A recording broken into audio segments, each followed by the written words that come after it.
പ്രിയപ്പെട്ടവരെ, ഇറാന്റെ മാരകമായ മിസൈലുകൾക്ക് മുന്നിൽ ഇസ്രായേൽ സുരക്ഷിതമാണോ എന്ന ചോദ്യമുണ്ട്. കഴിഞ്ഞ ദിവസം ലെബനാനിലെ ഹിസ്ബുള്ള ഇസ്രായേലിന്റെ ഏറ്റവും പ്രധാനപ്പെട്ട പോയിന്റിലാണ് മിസൈൽ ആക്രമണം നടത്തിയിരിക്കുന്നത്. അതായത് ഇസ്രായേലിന്റെ എയർ ട്രാഫിക് കൺട്രോൾ ബേസ് ആകുന്ന മെറോൺ എയർബേസിലാണ് അതിശക്തമായ മിസൈൽ ആക്രമണം നടത്തിയിട്ടുള്ളത്. 12 മിസൈലുകളാണ് ഇതിനു വേണ്ടി ഹിസ്ബുള്ള ഉപയോഗിച്ചത്. എന്നാൽ ഇവിടെ ഇസ്രായേൽ അവകാശപ്പെടുന്നത് കേവലം 4 മിസൈലുകളെ തകർത്തു എന്നാണ്. എന്ന് പറഞ്ഞാൽ 8 മിസൈലുകളും ലക്ഷ്യത്തിലെത്തിയിട്ടുണ്ട് എന്നാണ്. അതേസമയത്ത് ദൃക്സാക്ഷികൾ പകർത്തിയിട്ടുള്ള വീഡിയോയിൽ 12 മിസൈലുകളും പതിക്കുന്ന ശബ്ദം കേൾക്കാൻ സാധിക്കും.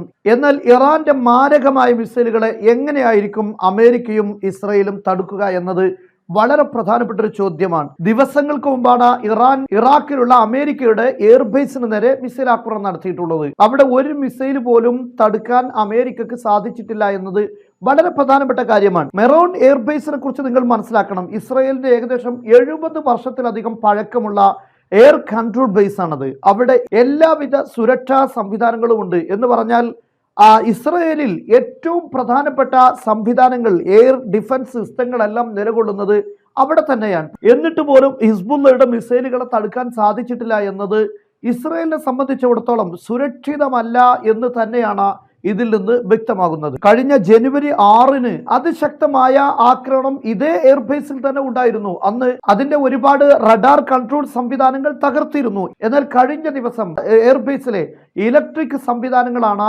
ഹിസ്ബുള്ളയുടെ മിസൈൽ ആക്രമണത്തിലൂടെ തകർന്നിരിക്കുന്നത്. ഈ ജനുവരി മാസത്തിൽ 2ാമത്തെ ആക്രമണമാണ് ഹിസ്ബുള്ള ഇസ്രായേലിന്റെ ഇതേ എയർബേസിൽ നടത്തിയിട്ടുള്ളത്. മറാൻ അടക്കമുള്ള എയർബേസുകളാണ് ഫലസ്തീനിലുള്ള സിവിലിയന്മാരെയും കുട്ടികളെയും സ്ത്രീകളെയൊക്കെ കൊന്നുകളയാൻ വേണ്ടി ഇസ്രായേലിന്റെ യുദ്ധവിമാനങ്ങൾ പറന്നുയർന്നുകൊണ്ടിരിക്കുന്നത്. നിരന്തരമായ ആക്രമണങ്ങൾ ഹിസ്ബുള്ളയുടെ ഭാഗത്തു നിന്നും ഇസ്രായേലിന് നേരെ വന്നുകൊണ്ടിരിക്കുന്നു. പക്ഷേ ഹിസ്ബുള്ളക്കെതിരെ പ്രതികരിക്കുക അല്ലെങ്കിൽ ഒരു സൈനിക നടപടി സ്വീകരിക്കാൻ ഇസ്രായേൽ സന്നദ്ധമല്ല ഇപ്പോഴും എന്ന കാര്യം വളരെ വ്യക്തമാണ്. ഒരു യുദ്ധത്തിലേക്ക് നീങ്ങുക എന്നത് ഇസ്രായേലിനെ സംബന്ധിച്ചിടത്തോളം ഇപ്പോൾ അസാധ്യമായ കാര്യമാണ്. ഒരു ഗസയിൽ യുദ്ധം നടന്നുകൊണ്ടിരിക്കുന്ന സാഹചര്യത്തിൽ മറ്റൊരു യുദ്ധമുഖം തുറക്കുക എന്നത് ഇസ്രായേലിന് സാധ്യമല്ല എന്ന കാര്യം ഇതിൽ നിന്നെല്ലാം നമുക്ക് വ്യക്തമായി മനസ്സിലാക്കാൻ സാധിക്കും.